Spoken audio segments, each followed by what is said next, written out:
সিনেমাগতে আপনাদের স্বাগতম। চ্যানেলটিকে সাবস্ক্রাইব করার জন্য অনুরোধ রইল। আর তৎসঙ্গে আজকে যে বিষয়টি নিয়ে আলোচনাতে চলে এসেছি নতুন একটি ভিডিও নিয়ে, সেটা হচ্ছে নতুন বাংলাদেশে রয়্যাল এনফিল্ড চলে এসছে। ও সরি, ও দেখছে, দেখ কোনো ব্যাপার না। আচ্ছা, বাংলাদেশে রয়্যাল এনফিল্ড, এবার ব্যাপার হচ্ছে কথাটা কেমন লাগলো শুনতে, বাংলাদেশে রয়্যাল এনফিল্ড।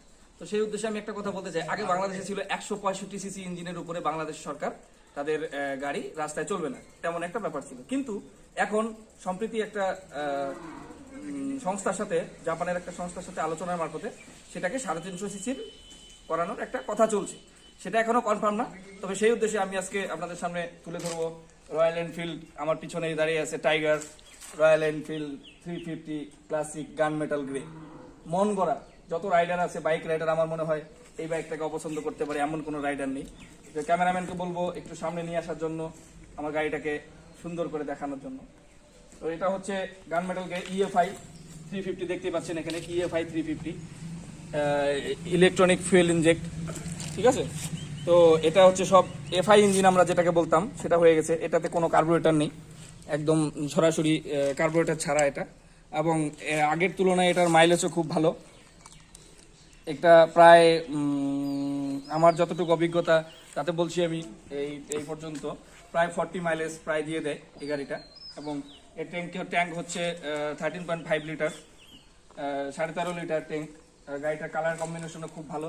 এখানে ক্রোম কালারের মিরর গ্লাস দেওয়া আছে এখানে। এবং আমি বলবো যে গাড়িটার মিটারটাকে দেখানোর জন্য, মিটারে মাত্র কত কিলোমিটার, 500 কিলোমিটার মতো চলেছে, 467 কিলোমিটার। তো সেই উদ্দেশ্যে বলছি গাড়িটা খুব খুব খুব মন আকর্ষক গাড়ি। আমার আগের একটা গাড়ি আছে, সেটা বলবো এই যে গাড়ি একটা আছে আমার আগের গাড়ি, সেটার থেকে এটা অনেক হাজার গুণে ভালো। হ্যাঁ, এবার ইঞ্জিনের কথা বলবো। ইঞ্জিনের কালার, এটা ব্ল্যাক করা নেই, ঠিক আছে, এটা স্টিল কালার করা আছে। খুব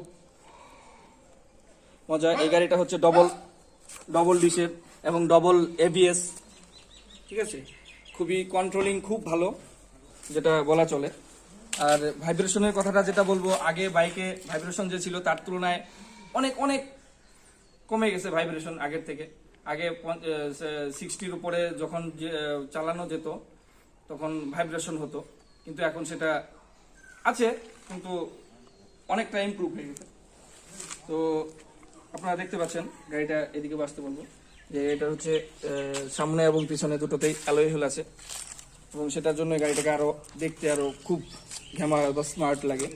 তো এটাতে হচ্ছে টায়ার সাইজ দেওয়া আছে 120/80/18,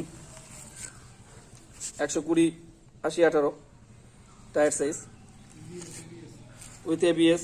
এবং এটা টিউবলেস টায়ার, দুটোতে সামনে পিছনে দুটোতেই টিউবলেস টায়ার হয়।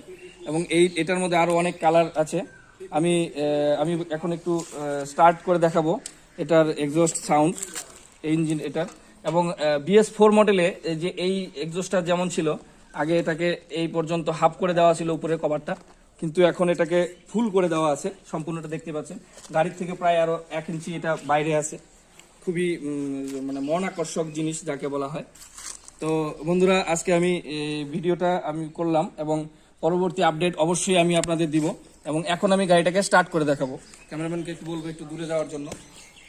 গাড়িটা আমি স্টার্ট করে দেখাবো এবং অ্যাকচুয়ালি যে সাউন্ড, সেই সাউন্ডটা আপনাদের শোনাবো। ও, আর একটা কথা বলতে ভুলে গিয়েছি, স্টার্ট করার আগে বলে নেই। এই যে আমাদের যে স্ট্যান্ড, যে এই গাড়িটার যে স্ট্যান্ড দেওয়া আছে, সেটার নিয়ম হচ্ছে যদি স্ট্যান্ড দেওয়া থাকে তাহলে গাড়িতে কিন্তু কখনোই স্টার্ট হবে না, ঠিক আছে। স্টার্ট হবে না, শব্দ করবে, কিন্তু স্ট্যান্ড দেওয়া থাকলে গাড়িতে স্টার্ট হবে না। এটাকে উঠাতে হবে স্ট্যান্ডটাকে, তারপরে গাড়িটা স্টার্ট হবে। যেমন আমি এখানে স্টার্ট করে দেখিয়ে দিই। গাড়িটা নিউট্রালে নেই, হ্যাঁ নিউট্রাল করলাম, এবার স্টার্ট দেখবেন, স্টার্ট হয়ে গেল গাড়িটা। এবং আমি বলবো যে এটা অ্যাকচুয়াল সাউন্ডটা শোনানোর জন্য খুবই সুন্দর, একদম ডাক ডাক ডাক ডাক ডাক ডাক আওয়াজ, এর মতো ফিলিংসই হয় না। যত বাইক রাইডার আছে তাদের কাছে এটা